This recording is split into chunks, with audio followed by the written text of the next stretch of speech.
Ok. Me dicen, por favor, si ya pueden ver la presentación.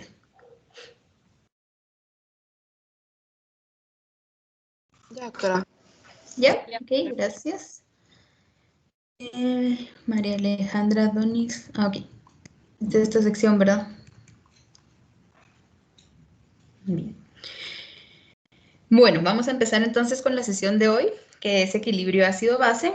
Nada más para recordar algunos conceptos que ya revisaron con Guido. Hay ciertas características del agua y que van a permitir formar un poquito esa escala del pH. Una de ellas es la ionización del agua, que es básicamente la disociación de dos iones, que son el ion hidronio y el ion hidroxilo.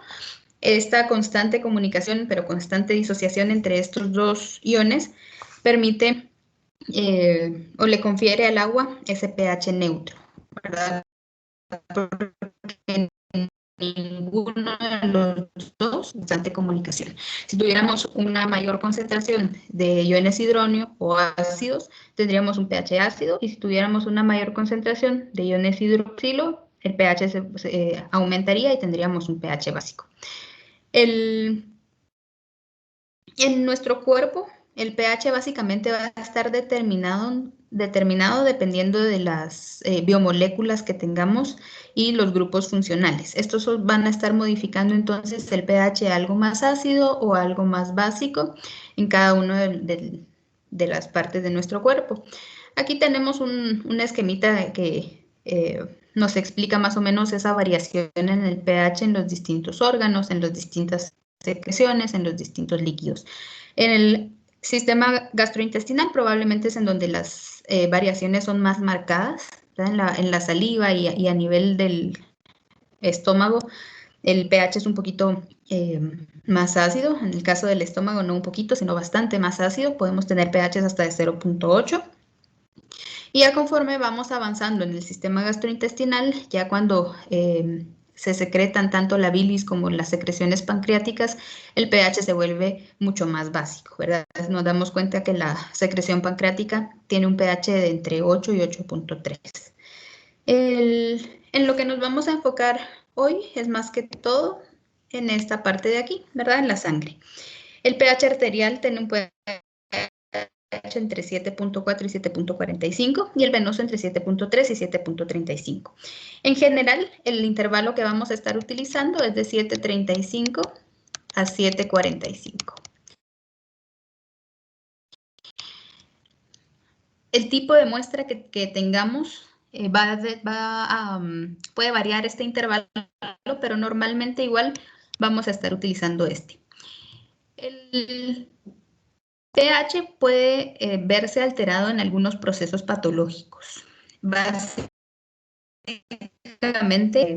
la modificación del pH puede ocasionar que se altere la... ¿Sí? Fíjense que se le está trabando, no sé si es solo a mí, pero se está trabando. No, probablemente no es solo a ti, pero gracias por avisarme. Ahorita me voy a cambiar de red.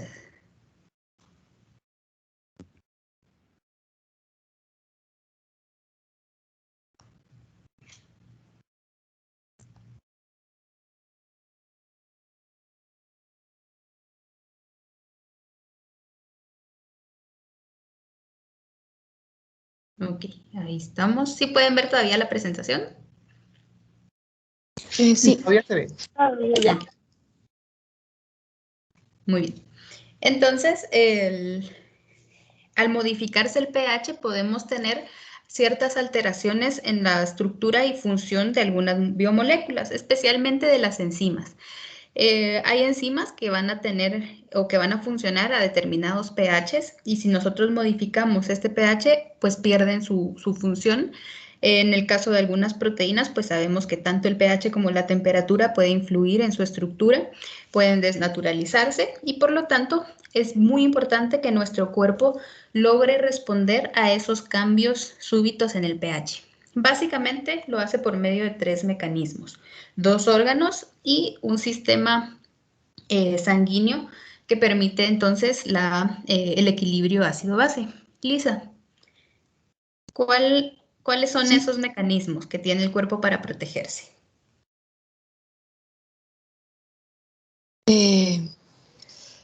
Uy, ahorita voy.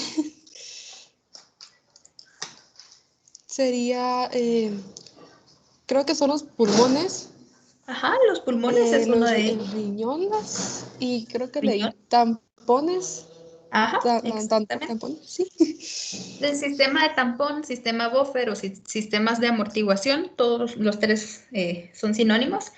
Eh, Incluimos aquí el bicarbonato, los fosfatos y las proteínas. El bicarbonato pues va a ser el más importante. Las proteínas como la hemoglobina específicamente nos pueden ayudar también a modificar o a equilibrar ese pH. Y los fosfatos que también pueden unirse a los hidrogeniones y normalizarlo. También el sistema respiratorio por medio de la modificación de la frecuencia respiratoria por los pulmones y el riñón por medio de la excreción de orina ácida o alcalina. Con esta fórmula podemos resumir bastante el equilibrio ácido-base. Vemos que el bicarbonato puede estarse uniendo a esos hidrogeniones libres formando ácido carbónico y este ácido carbónico principalmente en los pulmones se va a disociar a CO2 y agua. Algo importante es que esta reacción es reversible y entonces por lo mismo tenemos que ver un poco al CO2 como un ácido, ¿verdad? Porque si aumentan las concentraciones de CO2 se va a empezar a unir al agua para formar ácido carbónico y va a empezar a liberar también hidrogeniones al sistema circulatorio y a disminuir de esta forma el pH. Y los buffer o amortiguadores, como ya les había dicho, lo que van a hacer es unirse a esos hidrogeniones para poder restablecer el balance. Y algo importante también es que estos son los que están funcionando todo el tiempo. Son los primeros que reaccionan frente a cualquier cambio en el pH. Ahí está el bicarbonato uniéndose al hidrógeno para poder normalizar el pH. Pero a veces la actividad de los buffers no es suficiente y vamos a necesitar también de otros mecanismos de regulación como son el pulmón y los pulmones y los riñones. Los pulmones más o menos se tardan en empezar a producir los cambios en 3 a 12 minutos. No son directamente los pulmones los que van a identificar el cambio en el pH, sino que es el centro respiratorio. A nivel del tronco del encéfalo, va a ser sensible a la modificación en los niveles de hidrogeniones. Si los hidrogeniones entonces aumentan y por lo tanto hay una acidosis, el centro respiratorio manda la señal a los pulmones para aumentar la frecuencia respiratoria, o sea, ocasiona una hiperventilación y de esta forma elimina esta concentración extra de hidrogeniones. ¿Cómo? Pues básicamente, como ya habíamos mencionado, porque el CO2 directamente se relaciona a los hidrogeniones. Y si por el contrario lo que tenemos es una alcalosis, entonces el centro respiratorio manda la señal para disminuir la frecuencia respiratoria y de esta forma retener el CO2. ¿Y de qué nos sirve retener CO2? Pues de nuevo, la fórmula que habíamos visto, el CO2 se une al agua, forma ácido carbónico y se disocia a hidrogeniones libres. Y la elevación de estos hidrogeniones normalizan o vuelven ese pH alcalino a un pH dentro de los límites que tiene que estar, que es 7.35 a 7.45. El riñón es el otro órgano que también va a tener o a desempeñar un papel en el equilibrio ácido-base. Este va a tener un inicio un poco tardío, por lo menos 48 a 72 horas para que el riñón empiece a modificar de forma más marcada el pH. ¿Cómo lo hace? Pues básicamente por medio de la retención o excreción de bicarbonato. También va a estar secretando estos hidrogeniones cuando estamos en una acidosis. En una acidosis, el riñón va a secretar los mismos hidrogeniones, ocasionando una orina ácida, pero al mismo tiempo reabsorbe el bicarbonato. Y reabsorbe el bicarbonato para que se pueda unir a esos hidrogeniones libres que están en el torrente sanguíneo. Y si por el contrario lo que tenemos es una alcalosis, Entonces el riñón lo que va a hacer es excretar ese bicarbonato y de esta forma va a producir una orina alcalina. Cuando los tres mecanismos fallan o no son suficientes para compensar el cambio que se está ocasionando por alguna patología normalmente, vamos a tener alteraciones del equilibrio ácido-base. Sí es importante que entendamos que no es que el equilibrio ácido-base sea la patología como tal. Hay una patología o hay algún estímulo que es el que está ocasionando esta alteración. Entonces no tratamos directamente la acidosis, por ejemplo, sino que tratamos la patología o el desencadenante de esa acidosis. Una vez que nosotros resolvemos el desencadenante, la alteración del equilibrio ácido-base se va a resolver. Las dos alteraciones entonces que podemos tener son acidemias o alcalemias. Si solo tenemos uno de estos dos trastornos, entonces tenemos un trastorno simple. Y si tenemos más de uno o la combinación de algunos de estos, vamos a tener trastornos mixtos. Para determinar si estoy frente a una acidemia o una alcalemia, lo que voy a evaluar es básicamente el pH. Si el pH está aumentado, Flori, ¿qué trastorno tenemos? Una acidosis. Exactamente. Y si está aumentado, si te pregunté disminuido, ¿verdad? No, me preguntó elevado. Entonces, perdón, es una alcalosis lo que tenemos. Si el pH está elevado, tenemos una alcalosis y si el pH está disminuido, es una acidosis.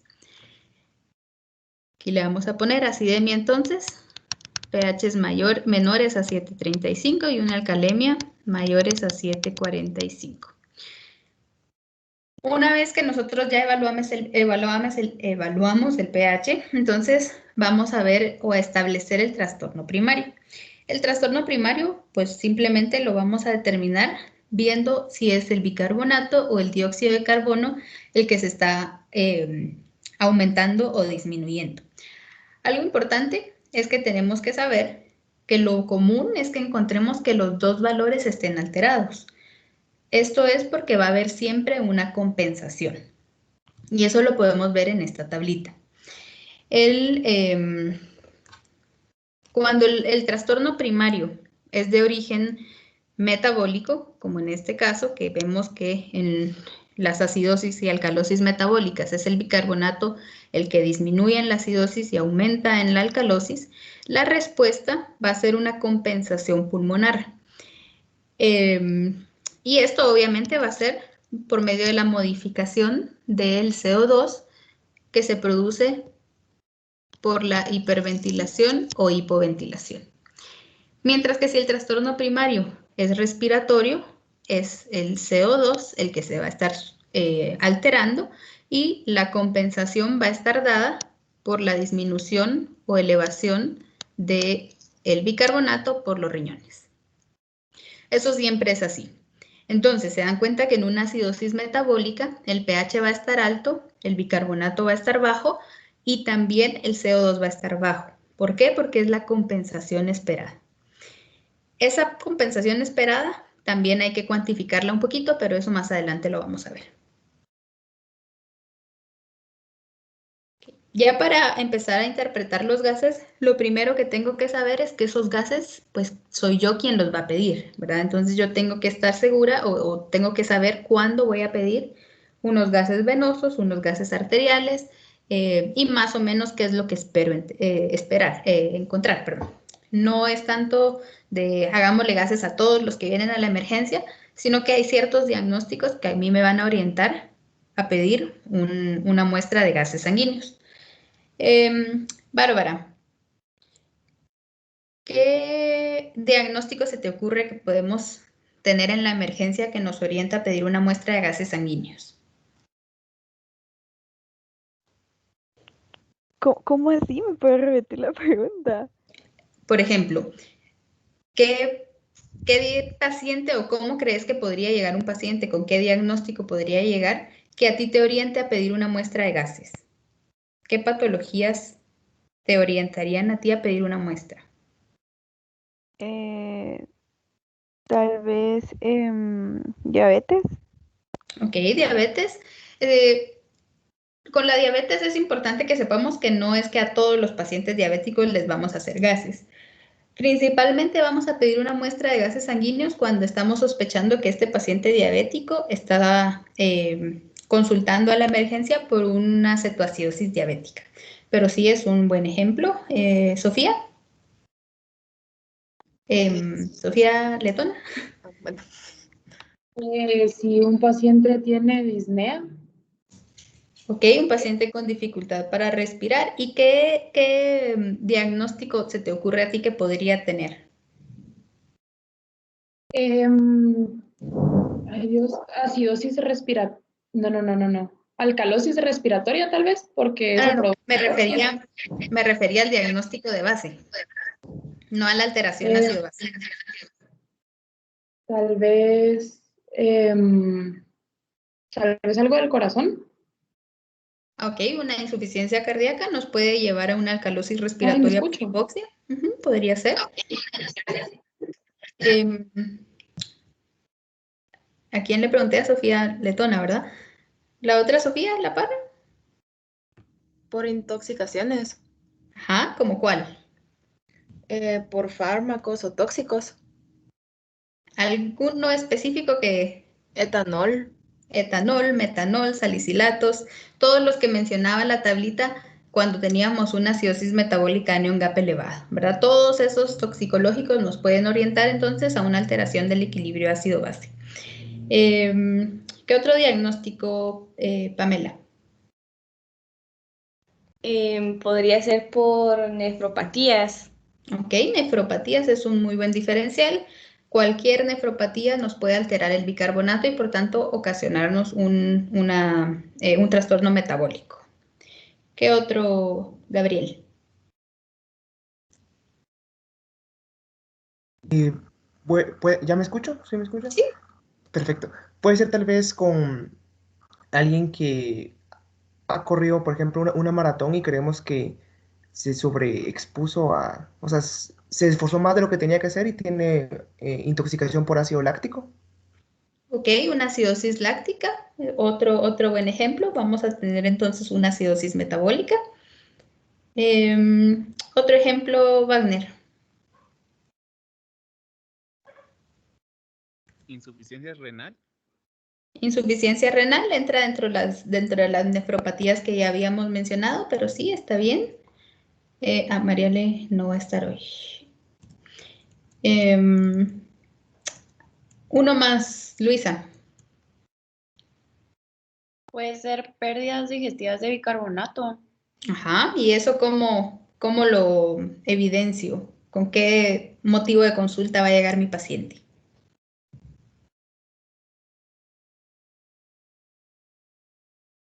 Por la excreción, se me hace que era. Vómitos y diarrea. Ujú.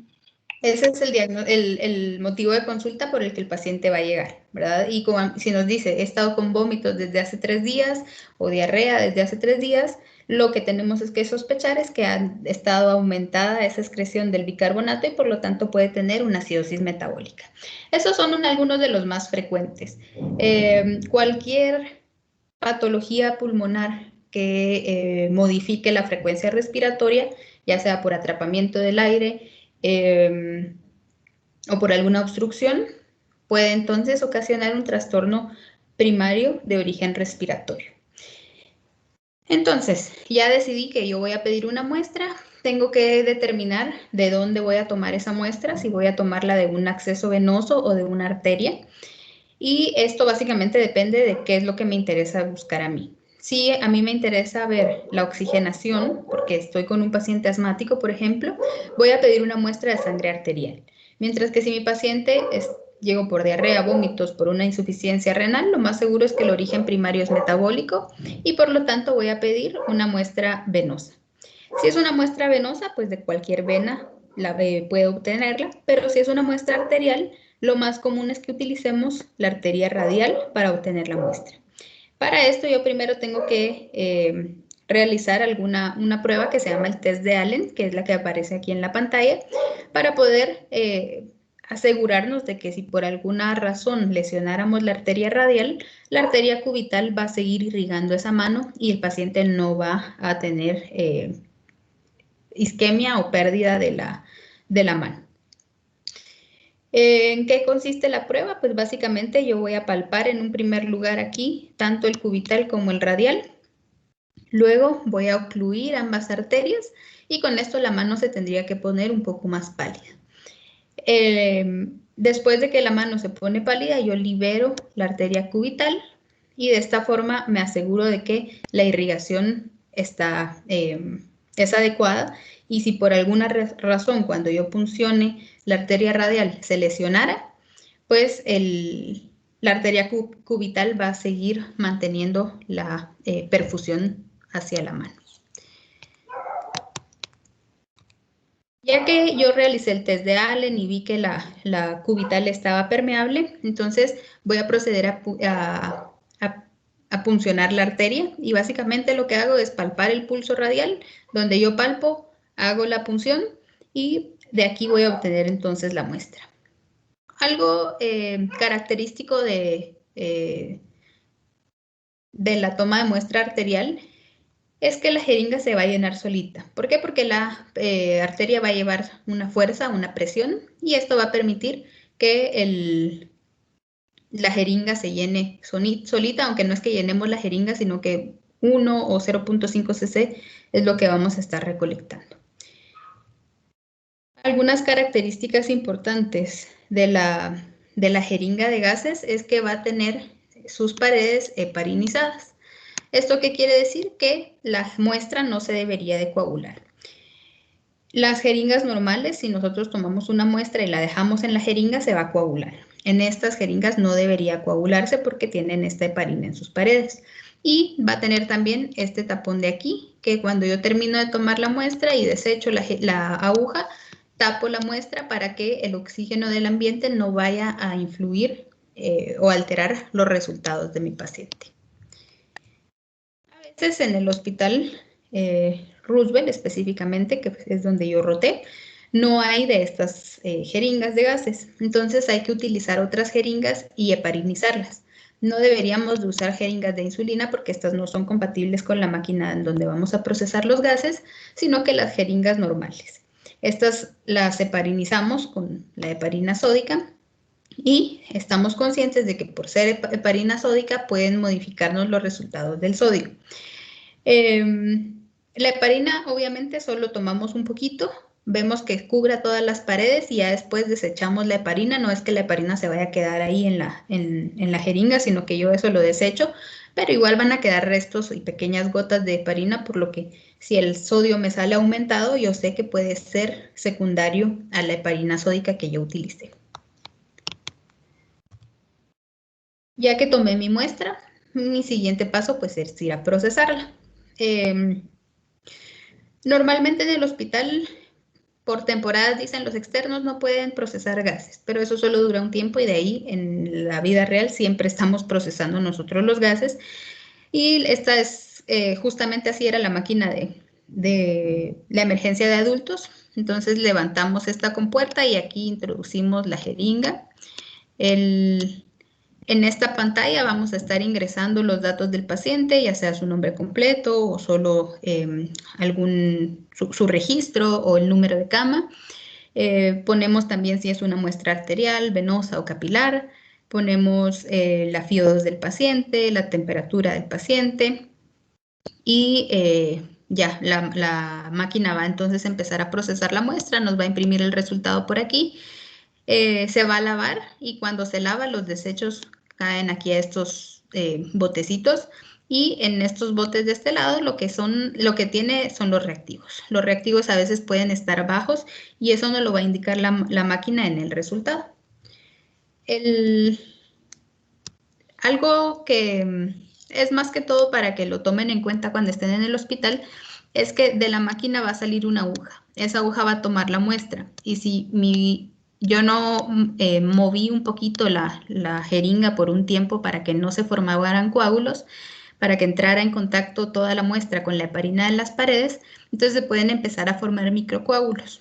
no se va a formar un gran coágulo, no debería de formarse un gran coágulo. Pero esos microcoágulos, cuando la aguja tome la muestra, se puede llevar uno de estos coágulos y se tapa. Si se tapa la máquina, pues deja de funcionar hasta que llegue el técnico de la empresa y le haga el lavado completo o el servicio completo.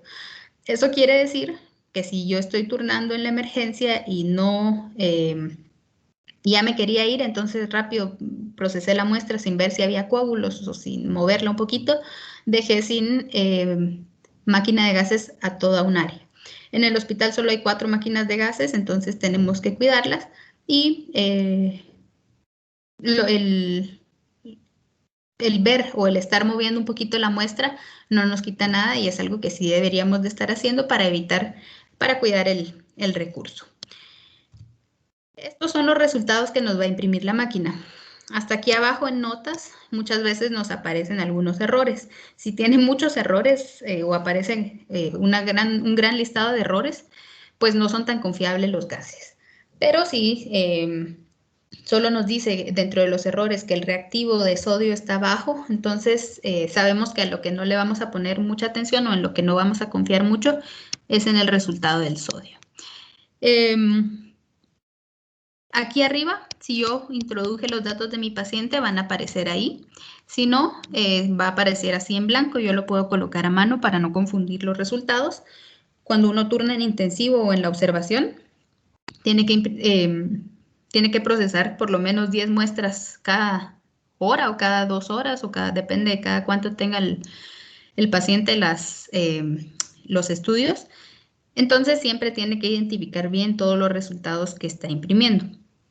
Si yo puse que era una muestra arterial, pues ahí aparece que es arterial. La temperatura que yo introduje de mi paciente, se dan cuenta que la máquina corrige algunos datos por temperatura, por lo que deberíamos de poner la temperatura correcta del paciente. Y la FIO2, que esto no es lo correcto, ¿verdad? Le deberíamos de meter a la máquina el FIO2 real del paciente, porque hay algunos aspectos como el índice de Kirby que toma en cuenta la FIO2 para hacer el cálculo. El FIO2 o la FIO2 es básicamente la fracción inspirada de oxígeno. Todos, si no tenemos alguna fuente directa de oxígeno, un tanque, una mascarilla o una cánula binasal, estamos respirando aire ambiente que tiene 21% de oxígeno. Si mi paciente entonces llega caminando sin ningún tanque, ninguna mascarilla, nada, entonces le pongo 21% en la máquina. Si cuando yo pinché a mi paciente vi que tenía una cánula binasal, debería revisar a cuánto tiene el flujo. Por ejemplo, si tiene 3 litros de oxígeno, entonces yo le voy a poner una FIO2 de 32%. Y así para cada uno de los sistemas de flujo, cánula, mascarilla simple o con reservorio. Esto se ve más en intensivo y obviamente los pacientes que están ventilados también tienen un flujo alto, pero en estos pacientes en la pantalla del ventilador aparece cuánto tienen de FIO2. Entonces no es necesario que yo me sepa todos estos datos, sino que ahí miro nada más cuánto tiene FIO2. Ahora, en estos datos sí deberían de sabérmelos, porque cuando yo, por ejemplo, si estoy turnando en shock, en la emergencia, cada vez que yo pinché a los pacientes debería de ver si no le modificaron el flujo, si no le bajaron el oxígeno o se lo aumentaron, para poder saber cuánto tiene de FIO2 y colocárselo adecuadamente en sus gases arteriales o venosos. Ya para analizar los gases hay algunos datos que yo tengo que conocer. Los principales son estos de aquí. El lactato y la osmolaridad no se utilizan tanto. El lactato solo nos sirve para ver, no se utilizan para la interpretación, pero nos sirve el lactato para ver la causa, igual que la osmolaridad. pH normal de 7.35 a 7.45 es el que vamos a utilizar. Una de las formas en las que se queda más fácil es simplemente bajo los decimales, y este es el valor normal o el rango normal para CO2 de 35 a 45. Bicarbonato de 22 a 26 es el valor normal. Hay quienes se lo aprenden como 24 más menos 2, también es válido. Y el anion gap de 8 a 12. Para fórmulas necesitamos conocer algunos valores que son los que vamos a utilizar. En el caso del CO2, el valor normal que utilizamos para las fórmulas es de 40, para el bicarbonato es de 24 y para el anion gap utilizamos 12 como valor normal. ¿Qué es lo que vamos a estar interpretando? En primer lugar, la oxigenación. En la oxigenación no nos vamos a detener mucho porque esto lo ven más a fondo en fisio cuando vean respiratorio. Aquí la presión parcial de oxígeno debería ser mayor a 90 milímetros de mercurio, la saturación mayor a 95%, y este que está aquí es el índice de Kirby, que es una relación entre la presión de oxígeno y la FiO2. Por eso les decía que la FiO2 debería de estar correcta para que yo no tenga errores en la interpretación de la oxigenación de mis pacientes. Y con esto yo podría decir si mi paciente está hiperóxico, si su oxigenación es normal o si tiene algún grado de hipoxemia. Lo que sí vamos a estar viendo en Bioqui entonces es la parte del ácido base. Y para esto vamos a tener una serie de pasos que vamos a tener que ir siguiendo para la correcta interpretación. En un primer lugar vamos a evaluar el pH. Emilio.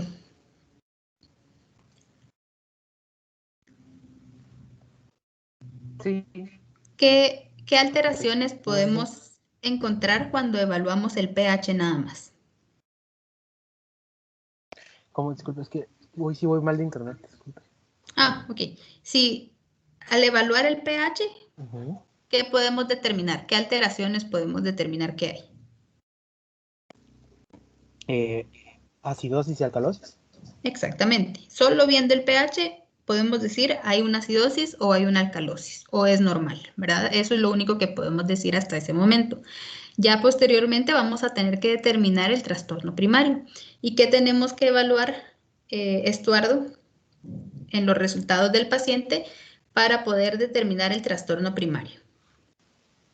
Si el pH está más alto de lo normal o más bajo. Eso ya lo determinamos aquí. Pero para ver el trastorno primario, ¿qué origen tiene? Tenemos que evaluar otros resultados. ¿Cuáles son? El aumento del bicarbonato o disminución, al igual que el dióxido de carbono. Exactamente. Cuando yo determino entonces cuál de los dos es el que está alterado y puedo establecer entonces el trastorno primario, recordando que siempre van a estar alterados los dos, pero en distinta dirección para... por la misma compensación que existe. En la misma dirección, no, perdón. La compensación entonces para un trastorno respiratorio, Michelle, si estás todavía. Sí, aquí estoy. ¿Sí? ¿Podría ser si es acidosis respiratoria o metabólica? Por ejemplo, si es un trastorno primario metabólico, ¿de qué tipo va a ser la compensación?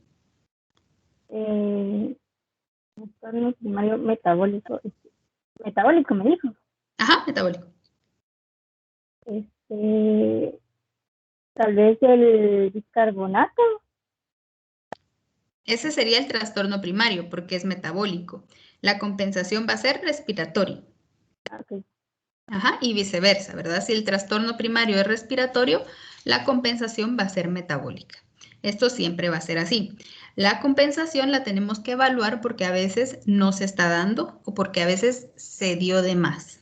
Y ya más adelante lo vamos a ver. Y estos últimos dos pasos que aparecen aquí son solo cuando estamos frente a una acidosis metabólica. Paso 1, evalúe pH y estaba bajo, tengo una acidosis. Paso 2, determino el trastorno primario y era metabólico, entonces tengo una acidosis metabólica. Siguiente paso, entonces, voy a ver la compensación o voy a ver el anion gap en el orden en que yo quiera, lo puedo hacer, ahí no hay ningún problema, pero siempre sabiendo que voy a tener que evaluar estos dos factores extra cuando estoy en una acidosis metabólica. Doctora. ¿Sí? Perdón que la haga repetir, solo que dijo en el paso 3, en evaluar la compensación, que si es metabólico, ¿qué dijo? Si es metabólico, el trastorno primario, la compensación va a ser respiratorio. Y si el trastorno primario es respiratorio, la compensación es metabólica. Ok, gracias. Ok. Entonces, este es el esquema que nos enseñaba el artículo. que espero que todos se hayan dado cuenta que tenía un error, ¿verdad? Aquí el pH tiene que ser menor a 7.35. Si el pH entonces es menor a 7.35, yo tengo una acidosis, y si es mayor a 7.45 es una alcalosis. Puedo tener un pH normal y aún así tener algunos trastornos del equilibrio ácido-base, cuando el PCO2 o el bicarbonato son anormales. Pero no nos vamos a meter a hablar de estos ejemplos, sino que nos vamos a quedar solo cuando tenemos un cambio en el pH.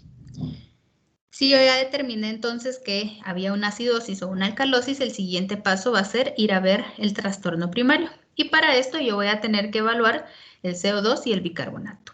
Si estoy frente a una acidosis, que habíamos dicho aquí que es 35, esa acidosis, para que sea respiratoria, el CO2 va a tener que estar elevado. Y para que sea metabólica, el bicarbonato va a estar disminuido. Y si fuera una alcalosis, el CO2 es el que va a estar bajo y el bicarbonato va a estar elevado si es metabólico. Y en un tercer paso voy a evaluar la compensación que se está dando, si es adecuada, si se pasó o si no se dio, si no se dio y si es adecuado. Estos son un poquito de las fórmulas que vamos a utilizar para evaluar la compensación. Se dan cuenta que para cada trastorno existe una fórmula. Yo tengo entonces que utilizar la fórmula del trastorno que yo encontré en mi paciente. No tengo que estar mezclando las fórmulas, sino que siempre tengo que utilizar la que está indicada en esta tabla. Una vez que yo obtengo resultados con esta fórmula, los voy a ir a comparar. El que medí, o sea, el de mi paciente, con el que calculé por esta fórmula. Estas fórmulas, no solo esa.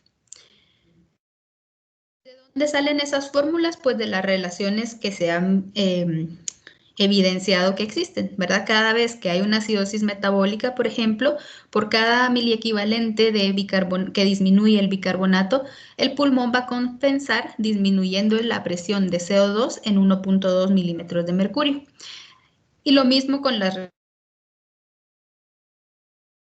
respiratorias. Es importante que, como la compensación es metabólica, tenemos que saber que el riñón se va a tardar más. Y como se tarda más, entonces va a ser diferente la compensación cuando es aguda que cuando es crónica. Se dan cuenta que el cambio es mucho más marcado en algo crónico. ¿Por qué? Porque el riñón ya tuvo más tiempo para empezar a actuar.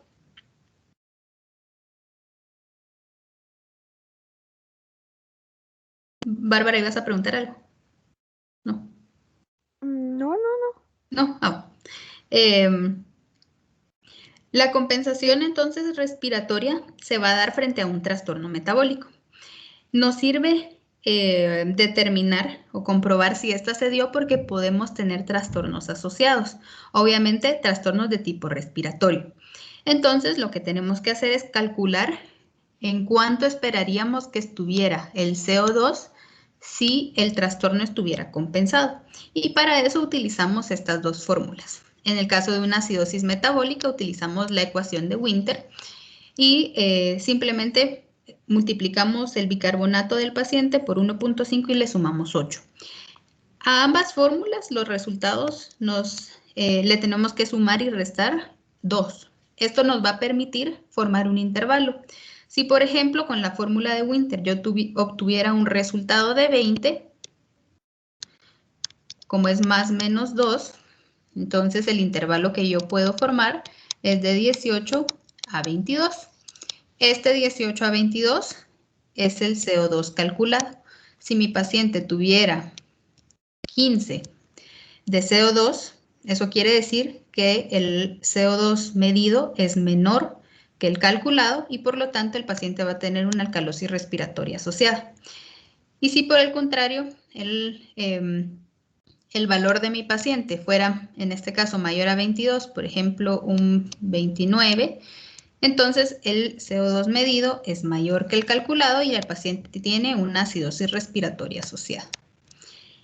Eso lo tenemos que hacer cada vez que utilizamos las fórmulas, comparar el medido con el calculado y el medido es el del paciente. Disculpe, doctora, una pregunta. Con la segunda fórmula, la alcalosis metabólica, ahí se tiene que multiplicar 0.7 por el cambio de bicarbonato, ¿verdad? No solo por Sí. la concentración. Exactamente. Recordemos que el cambio del bicarbonato lo vamos a determinar como el bicarbonato normal, que es 24, menos el de mi paciente. Y eso me da ese cambio en el bicarbonato. La verdad es que para la alcalosis metabólica van a encontrar varias fórmulas. Esta que aparece aquí es una de ellas, pero también está esta de aquí, que varía un poquito. Pero el resultado es el mismo siempre. Perfecto, muchas gracias. ¿Ok?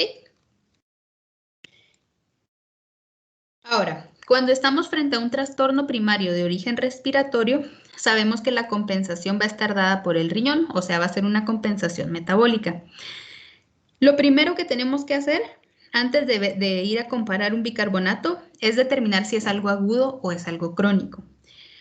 ¿Por qué tenemos que determinar si es algo agudo o es algo crónico, Lulu?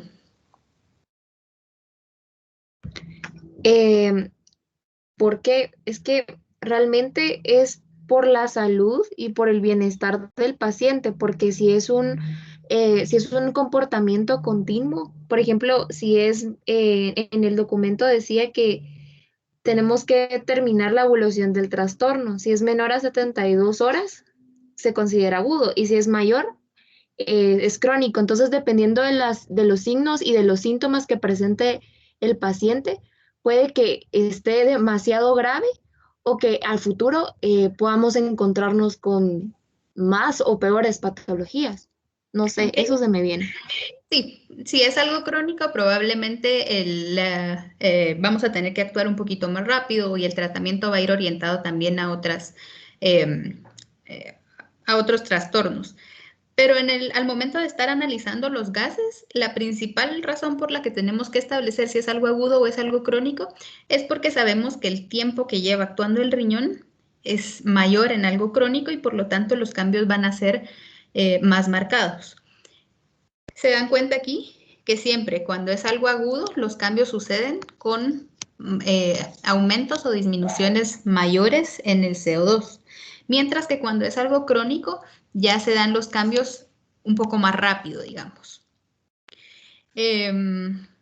Para poder armar, digamos, estas relaciones, simplemente tenemos que utilizar los datos de nuestro paciente. Tenemos que evaluar entonces el cambio del bicarbonato y el cambio del PCO2.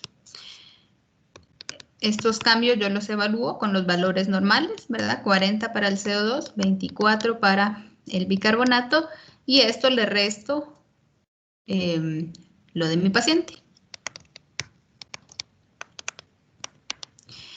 Y los resultados aquí en el bicarbonato pues me van a dar ciertos miliequivalentes por litro y en la CO2 me van a dar los milímetros de mercurio.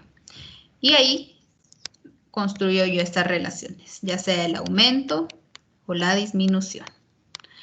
Y lo que obtengo de mi paciente lo comparo con lo que aparece en estas tablitas, dependiendo si estoy frente a una alcalosis o frente a una acidosis. Ya cuando veamos ejemplos, vamos viendo un poquito más a fondo. Doctora. ¿Sí? Entonces es una relación de concentración-tiempo, porque si miramos crónico, pues es algo recurrente, entonces va a ser menores concentraciones, pero en menor tiempo, ¿no? Exactamente. No, Okay, la relación no toma en cuenta el tiempo. La relación nos permite conocer el tiempo o comparar lo de mi paciente con la relación que tengo aquí me permite conocer un poquito más el tiempo. Porque si yo sé que es algo agudo, los cambios en mi paciente no van a ser tan marcados como si es algo ya más crónico.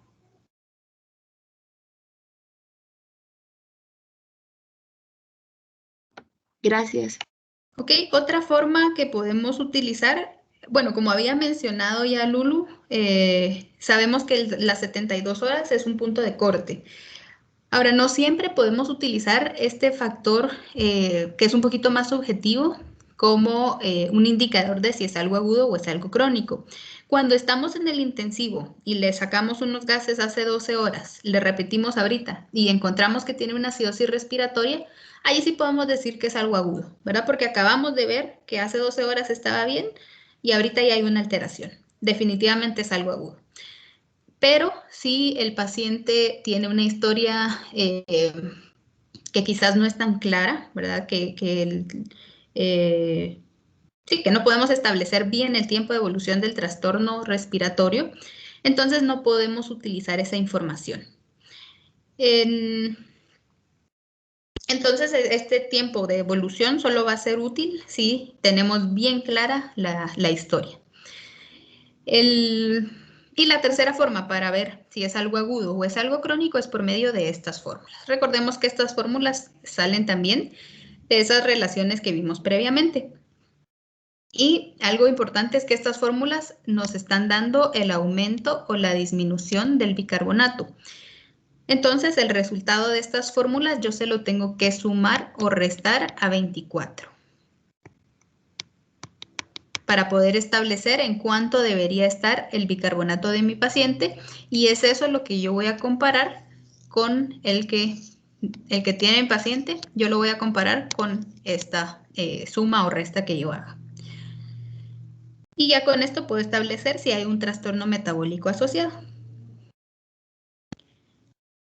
Ahora, si estoy frente a una acidosis metabólica, vimos que teníamos dos pasos extra que teníamos que seguir. Estos eran ver el anion gap y ver el delta gap o el bicarbonato corregido.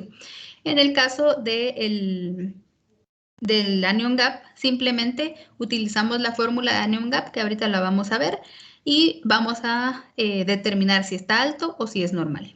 Si está alto, pues básicamente nos permite saber algunos de los posibles diferenciales que podemos tener. Y si es normal, pues sabemos que normalmente en estos casos es secundaria en algunas ocasiones o en muchas ocasiones va a ser secundaria a la pérdida aumentada de bicarbonato y por lo tanto el aumento en el cloro.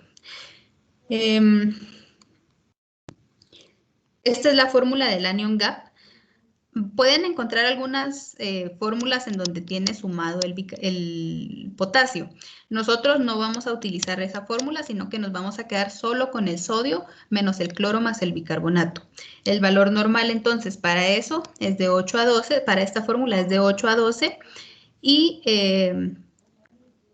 es importante también que necesito conocer la albúmina. La albúmina la necesito conocer porque recordemos que al ser una proteína va a tener una carga negativa. Entonces necesito corregir el anion gap cuando la albúmina está baja. ¿Y cuándo está baja la albúmina? Cuando es menor a 4. Sí, ¿sí? Perdón, me está diciendo Michelle que cree que no la escucha y está preguntando si hay un síndrome nefrótico que podría ser crónico. Un síndrome nefrótico que podría ser crónico, sí, pero ¿a qué va más o menos a qué viene la pregunta? ¿Por esto? Lo que ella pregunta, creo yo, que es que si hay un síndrome nefrótico, entonces se podría decir que entonces la alteración es crónica. Ah, en lo respiratorio. Ajá. Sí, en ese caso podrías decirlo, pero igual, aunque sea un síndrome nefrótico, podría ser que el trastorno siga siendo agudo porque se acaba de dar hace unos días. Por eso les digo que cuando es de esta forma, por ejemplo, el paciente puede tener el antecedente del síndrome nefrótico, pero el cambio o la alteración a nivel respiratorio es aguda. O por el contrario, el paciente puede tener una alteración de la conciencia aguda y encuentro un trastorno un trastorno respiratorio. Y ese trastorno respiratorio en realidad es crónico, ya viene desde hace más tiempo. Entonces, en esos casos, por eso no es tan confiable el tiempo de evolución. Ya, gracias. Bueno, entonces, Cuando la albúmina es menor a 4, yo tengo que corregir el anion gap. Y una anotación importante aquí. Si yo corrijo el anion gap, me olvido del valor que obtuve con esta fórmula. Y ya solo utilizo la del anion gap corregido. Porque a veces les pasa que corrigieron el anion gap, pero en la siguiente fórmula utilizan otra vez el que obtuvieron aquí. No, cuidado con eso porque ya los resultados no quedan bien. Entonces la fórmula de anion gap corregido es 4 menos la albúmina medida. Eso lo multiplico por 2.5 y eso lo sumo al anion gap calculado. Recordemos del orden de las operaciones porque esto sí modifica el resultado.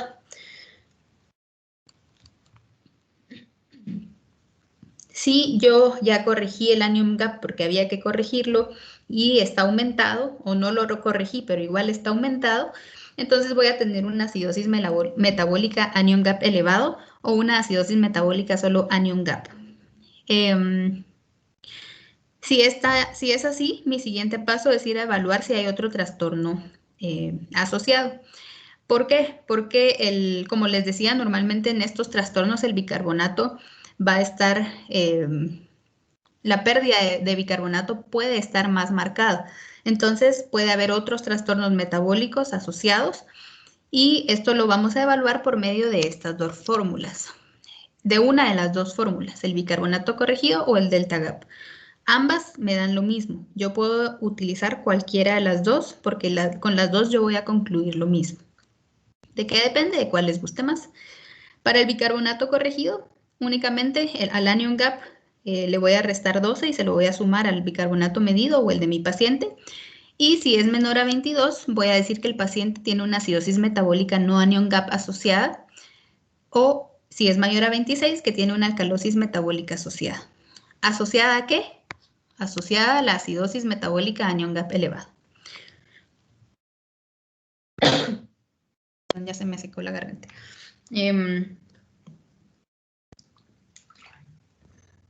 Disculpe, la otra doctor, fórmula. ¿Sí? no sé si solo podría volver a explicar esa última formulita, es que no le entendí muy, se me trabó un poco. Esa, Okay. muchas gracias. Aquí solo el anion gap, al anion gap que yo ya calculé o que corregí, le resto el 12 y se lo sumo al anion gap, al bicarbonato medido. Si el resultado es menor a 22, tengo una acidosis metabólica no asociada y si es mayor a 26, tengo una alcalosis metabólica asociada.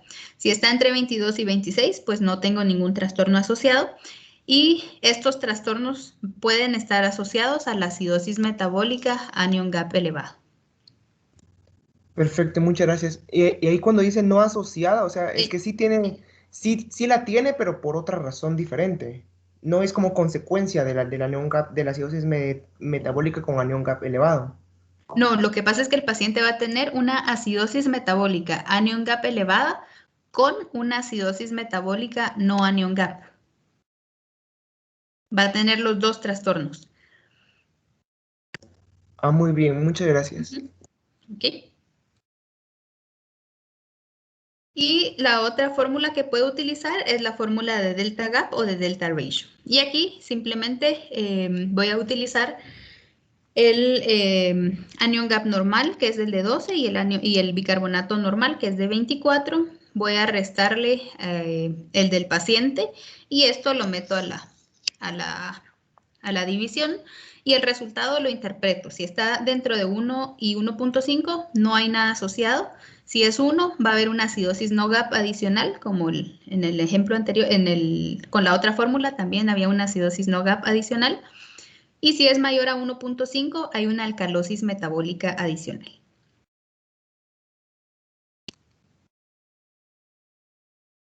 Ok, veamos entonces los ejemplos. Ok, en el ejemplo número 1, ¿cuál es el primer paso aquí, Estuardo?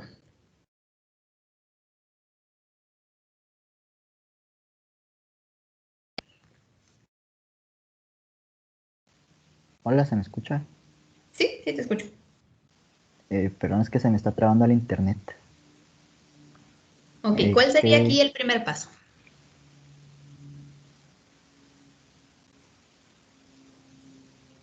Sería... Ay, no me acuerdo. Ok, Pau.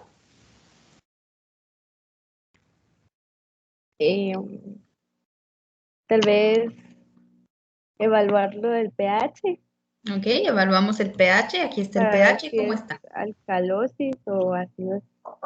Ok. ¿Y aquí qué tenemos? Allí tenemos una acidosis porque es menor a 7.35. Excelente, tenemos una acidosis. ¿Cuál sería el siguiente paso, Wagner?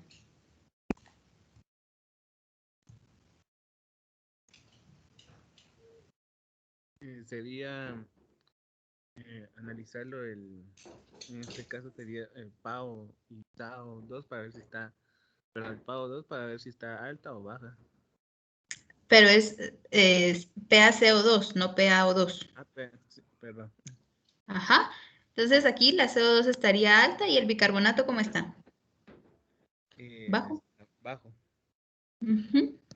Ambos valores están bajos, ¿verdad? Entonces, ¿de qué tipo sería esa acidosis? Respiratorio, ¿no? No, para que sea una acidosis respiratoria, el CO2 está elevado. Sí, perdón, eso sería, perdón, sí, no me recuerdo el nombre. Metabólica. Metabólico. Ujú. Tenemos una acidosis metabólica. El siguiente paso, Flori. Es saber cómo se compensa, no, ¿verdad? Sí, evaluar la compensación.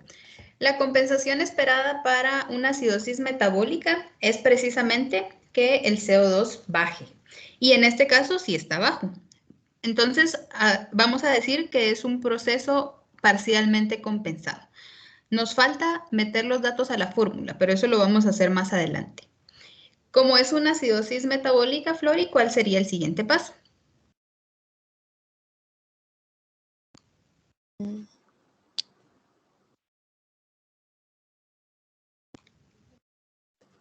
Después de ver la compensación, Ajá, por ser una acidosis metabólica, ¿qué más falta? tal vez ver cómo es la respiración del paciente. Siempre con los datos todavía. Recordad que con las acidosis metabólicas teníamos 2 pasos extra. Ah, sí, la albumina y esos dos datos del final. El anion gap y Ajá. el delta gap en el caso de que el anion gap estuviera aumentado. Veamos entonces el anion gap primero. Necesitamos conocer el sodio, el cloro y el bicarbonato, meterlos a la fórmula. Recordemos sodio menos cloro más bicarbonato. ¿Cuánto da esto, Bárbara? Solo que me da tiempo de hacerlo. Sí, dale. Es que no tengo una calculadora por aquí, solo voy a ir a traer una. Anda a traer calculadora y que nos dé el resultado, Sofi y Letona. Bueno. A mí me dio 39. 39, exactamente. Entonces, ¿está elevado ese anion gap o está normal, Luisa? ¿Está elevado o no? Está elevado. Sí, está elevado. Recordemos valor normal de 8 a 12. Pero ¿será que habrá que corregirlo?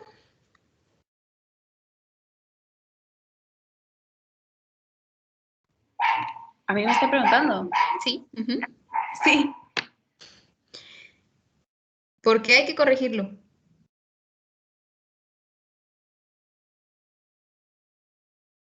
Siempre, Luisa.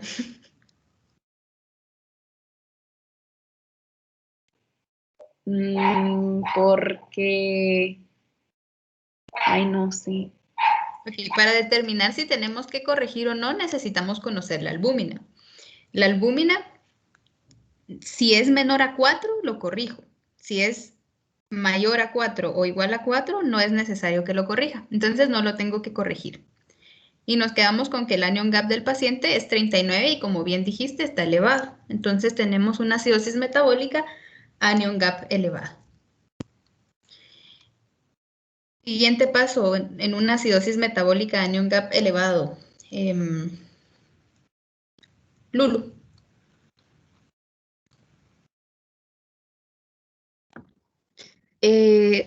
si no estoy mal, después de haber visto, vamos a ver, después de haber visto lo de la albúmina, y tenemos que ver lo de la delta ratio. Exactamente. Tenemos que ir a ver el delta ratio o el delta gap o el bicarbonato corregido. Recordemos aquí que nuestro anion gap, el de nuestro paciente, era 39 y el bicarbonato de nuestro paciente era 6. Veamos cuánto nos da eso. Ahora sí, Bárbara. Sí, hago eso. Ajá, eso.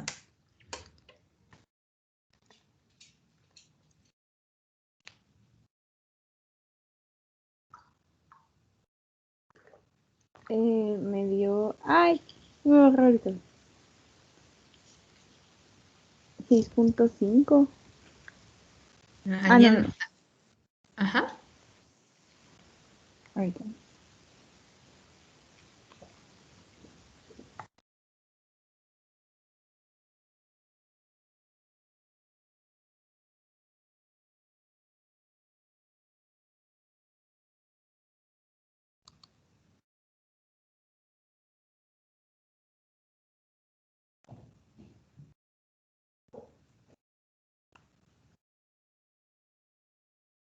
Me dio 1.5, pero no sé si estará bien. 1.5. Sí. Con 1.5 se recordaban que yo interpretaba que tenía una alcalosis metabólica asociada. Pero ¿qué pasa si yo decidí usar bicarbonato corregido? Veamos cuánto da ahí ahora. Ya escuché a todos. Michelle, ¿todavía estás por acá? No, no sé si me escucha ya. Sí, sí, te escucho. Solo una pregunta. El bicarbonato medio que tenemos que usar, ¿cuál es el de 6? Sí, ese es de nuestro paciente. Sí, ahorita.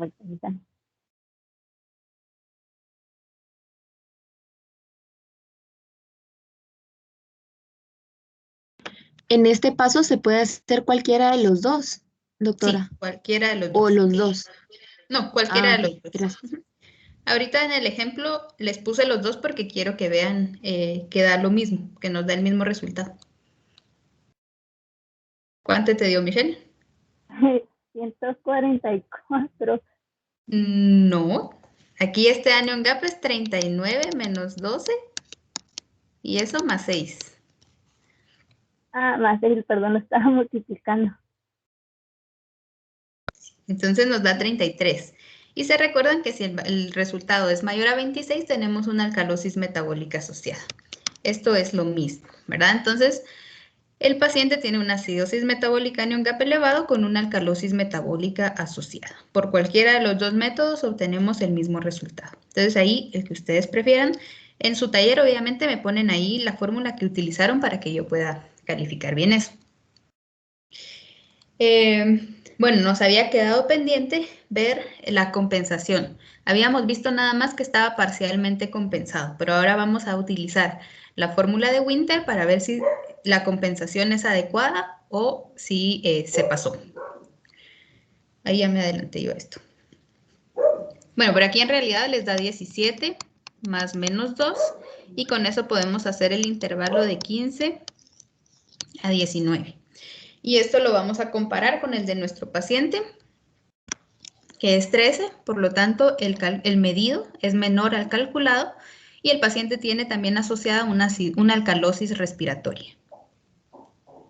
¿Estamos bien con esto? Sí. Sí, doctora. ¿Qué?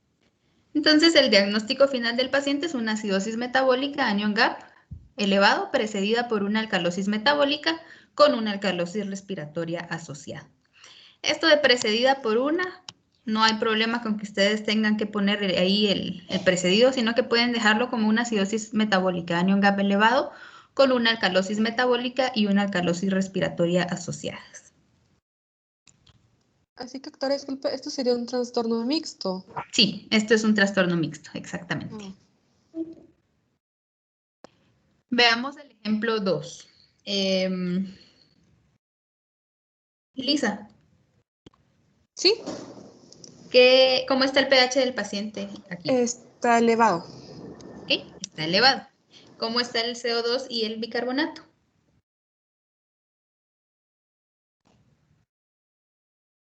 ¿Me escuchó? No, no te escuché. Ah, el primero está elevado, creo, y el segundo está, perdón, Valor normal de el CO2. CO2 está bajo y el bicarbonato está elevado, creo. No, igual bajo. ¿Qué? Perdón. Sí, los dos valores están bajos. Entonces, ¿qué tipo de trastorno tenemos ahí, Gabriel? Es una alcalosis respiratoria. Es una alcalosis respiratoria, exactamente. ¿Cuál sería el siguiente paso? Ahí, quien me quiera contestar, que ya los escuché todos. Tendríamos que regresar la fórmula del cloro con el sodio y eso. Anion gap, no. Recuérdense que anion gap solo lo utilizamos para acidosis metabólicas. Aquí no estamos frente a un trastorno que sea acidosis metabólica. Entonces, nos vamos a ver de una vez. ¿La compensación? La compensación, exactamente.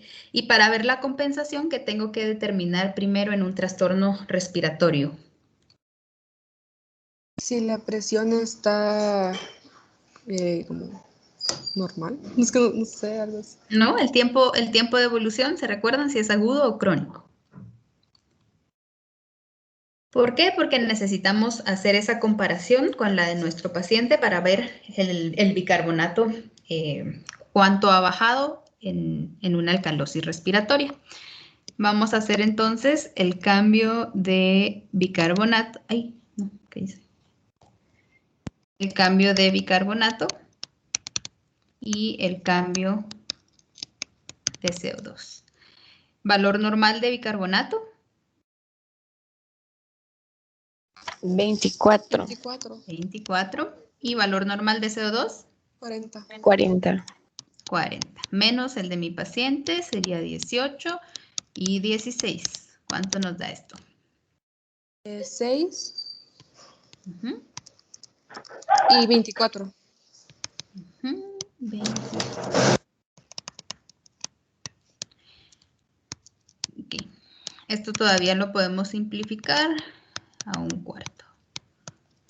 Entonces, con este resultado podemos decir que nuestro paciente por cada 4 milímetros de mercurio que ha modificado su CO2 por su trastorno respiratorio, el riñón ha logrado bajar 1 miliequivalente por litro.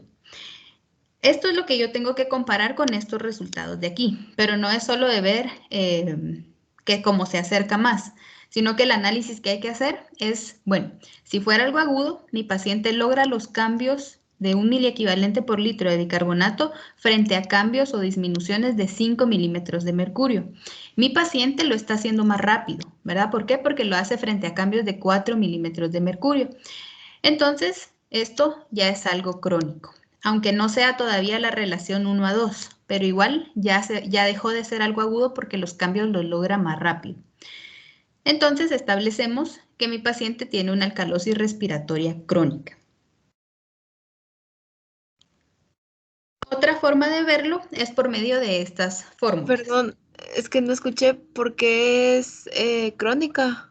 Okay, porque si fuera algo agudo, el paciente solo logra hacer los cambios del bicarbonato frente a modificaciones de 5 milímetros de mercurio.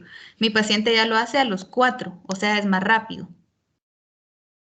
Este al final termina siendo como un punto de corte. Si los cambios los hiciera frente a 5 milímetros, 6, 7, 8, 9, entonces ahí es algo agudo. Pero si ya va para abajo, eso quiere decir que ya es algo más crónico. ¿Sí? Ya, gracias. ¿Ok? Otra forma de verlo y que también es importante que hagamos esto para poder cuantificar bien la disminución del bicarbonato es por medio de estas fórmulas. Si fuera algo agudo, utilizo 0.2. Si fuera algo crónico, 0.5. Y esto lo multiplico por 24, que ya habíamos visto que ese es el cambio en el CO2.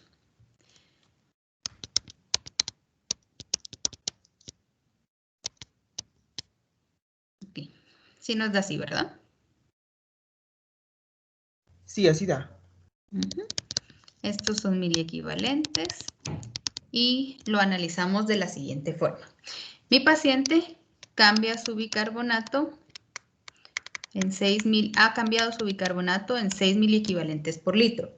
Si fuera algo agudo, el paciente solo hubiera logrado 4.8 miliequivalentes, pero el paciente ya va por 6. Quiere decir, ya dejó de ser algo agudo y ya es algo crónico. Aunque no haya llegado a 12, pero ya es algo crónico porque ya pasó ese 4.8. ¿Sí?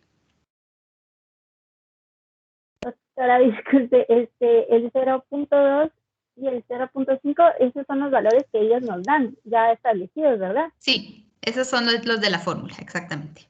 Y hacerlo lo multiplico por lo que el paciente tenga. Exactamente. Ahora, ¿se recuerdan que les dije que los resultados de estas fórmulas eran simplemente la disminución en el bicarbonato? No es en cuánto debería estar el bicarbonato. Para saber en cuánto debería estar el bicarbonato, entonces utilizamos el valor normal de bicarbonato y le restamos el valor que obtuvimos o que establecimos que tenía que haberse modificado. O sea, 24 menos 12, 12 miliequivalentes. Este es mi HCO3 calculado y el medido era 18. Este es el medido. Eso quiere decir que el HCO3 medido es mayor que el calculado y por lo tanto mi paciente tiene una alcalosis metabólica asociada. Solo, doctora, una pregunta. Ese 12 es del crónico que hizo. Ajá, exactamente. Si hubiéramos determinado que era algo agudo, entonces al 24 le restamos el 4.8, pero como es algo crónico usamos el 12.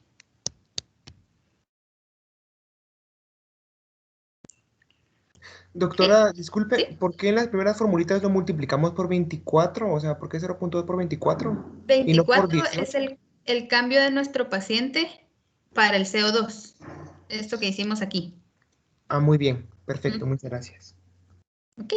¿Alguna otra duda? Bien, entonces, con eso estaríamos, sí, esas son ya solo las referencias. Y ya en su portal tienen el taller y el recurso para subir el taller. El taller lo pueden trabajar en parejas o de forma individual, como leyeron y me gustó cómo participaron el día de hoy, puede quedar un trío para que no quede alguien solo. Eso, si trabajan en parejas, entonces suben solo uno de los dos documentos al portal, siempre bien identificado con los dos nombres de quienes trabajaron en el taller. Esos tienen hasta el domingo para subirlo. En el taller dice que tienen que determinar el trastorno ácido-base y poner 3 diagnósticos diferenciales para esto. Eso quiere decir que si ustedes diagnosticaron que el paciente tenía una acidosis metabólica, anion gap aumentado, 3 diferenciales podrían ser cetoacidosis, intoxicación por metanol o insuficiencia renal crónica. Y así para cada uno de los trastornos que ustedes encuentren, le van a proponer ahí 3 posibles diferenciales. Eso es para el taller. Luego, para la otra semana, tenemos la primera presentación de caso. El caso, son 4 casos los que están ahí y ustedes son 4 grupos, entonces cada grupo va a analizar el número de caso que correlativo a su número de grupo. Es decir, si ustedes son el grupo 1, trabajan el caso 1, si son el 2, trabajan el 2 y así. Y van a tener que hacer prácticamente lo mismo. Van a ver el trastorno ácido-base que tiene su paciente y con la información que está del caso clínico van a proponer 3 diferenciales. Esos 3 diferenciales obviamente ya van a ir un poquito más orientados a la sintomatología del paciente, ¿verdad? Ya no van a ser tan amplios, sino que ya vamos a discriminar un poquito los posibles diferenciales según lo que nos menciona el caso que tiene. Ahí sí ya cada diagnóstico va descrito con las características que dice en el portal y hacen una presentación el otro viernes yo les voy a decir entonces, bueno, del grupo 1 quiero que presente tal persona y por lo tanto todos y todas tienen que estar preparados para presentar. El formato de la presentación también está ahí un documento en donde dice qué es lo que tiene que llevar y en qué orden. Y en el portal está el recurso para subir el trabajo escrito, que eso tienen hasta el jueves de la otra semana para hacerlo. Y la presentación no la suben, sino que la van a compartir el viernes. Bueno, y lo último es la autoevaluación y coevaluación. También está ahí en el portal. Ahí les puse como sugerencia que esperen hasta el final de la sesión para subirlo. Si lo quieren subir antes, no hay problema. Pero en ocasiones todavía toman en cuenta la presentación para la evaluación de cada quien. Entonces pueden esperar porque tienen todo el día viernes para subirlo todavía. Eso es todo. ¿Algo más? ¿Alguna duda?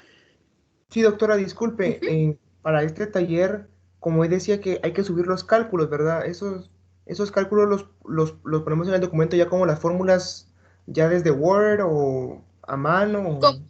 Como ustedes prefieran. Si lo hicieron a mano, le toman foto y lo adjuntan ahí al final como anexos, pero siempre en formato PDF todo para que yo lo pueda ver en el portal. Claro, y si no, si lo trabajaron en Word o con alguna herramienta con lapicito electrónico, también lo adjuntan ahí. Perfecto, doctora, muchas gracias. ¿Ok? ¿Alguna otra duda? Si no, igual me escriben y con mucho gusto yo les voy contestando todas sus dudas. ¿Ok? Que Doctora, tengan una entonces... pregunta. Sí. ¿Esta presentación la va a subir al portal o Sí, ya está? ahorita la voy a subir. Ok, gracias. Voy a subir también la clase, el video de la clase, pero voy a subir el del miércoles, que fue el que me gustó cómo quedó. Entonces, ese es el que voy a subir. Oye, no voy a subir la de ahorita. Ok, entonces, que tengan feliz fin de semana y cualquier cosa me escriben. Muchas gracias, doctora. Muchas gracias, doctora. Gracias, doctora. Gracias. Feliz día. Adiós, feliz día. Feliz día. Doctora, mira una consulta. ¿Será que con Paulina y María Alejandra podemos ver el trío? Va, sí. Ella no está presente, nosotros así le explicamos, ya a ella no le cuesta. Va, está bien. Entonces ya, me dijiste Ale, Michelle, ¿y quién más? Y Paulina. Paulina, ok. Ustedes son el trío, entonces solo mándalo al grupo que tienen ustedes para que sepan que ya ustedes van a trabajar en trío, por favor. Doctora. ¿Sí? Disculpe, solo que ya había enviado el mensaje desde hace como 5 minutos. De que vamos a trabajar en grupo, cabal, en el chat que tenemos, entonces no sé qué hacer. Bueno, pero sí no estuvo...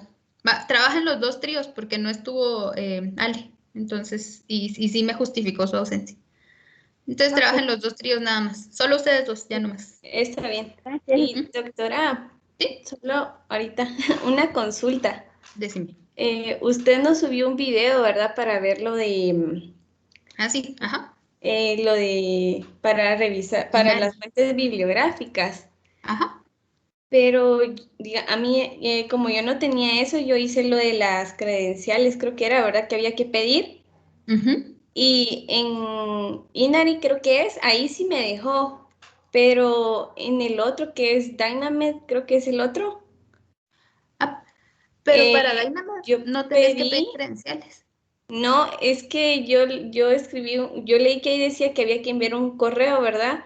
Y lo envié y me dijeron cuál era mi usuario y mi contraseña, pero lo único que me pide a mí es, me dice introduzca su número de carnet. Y cuando lo ingreso me tira error siempre, no sé por qué no me deja ingresar. ¿Y le estás poniendo el EST de estudiante? No, el EST no, solo le escribí 12520. Sí, pero va con el EST, ajá. Ya. Entonces, y si no te funciona, igual tal vez escribí a la biblioteca para que te orienten en eso. Ya. Porque sí, yo entro solo con mi número de carnet. Entonces voy a intentar porque así sí no intenté la verdad con EST, no, solo con los números. Pero tal vez sea ese el error. Ok, está bien. Gracias, doctora. Bueno, está bien. Feliz tarde. Feliz día. Igualmente.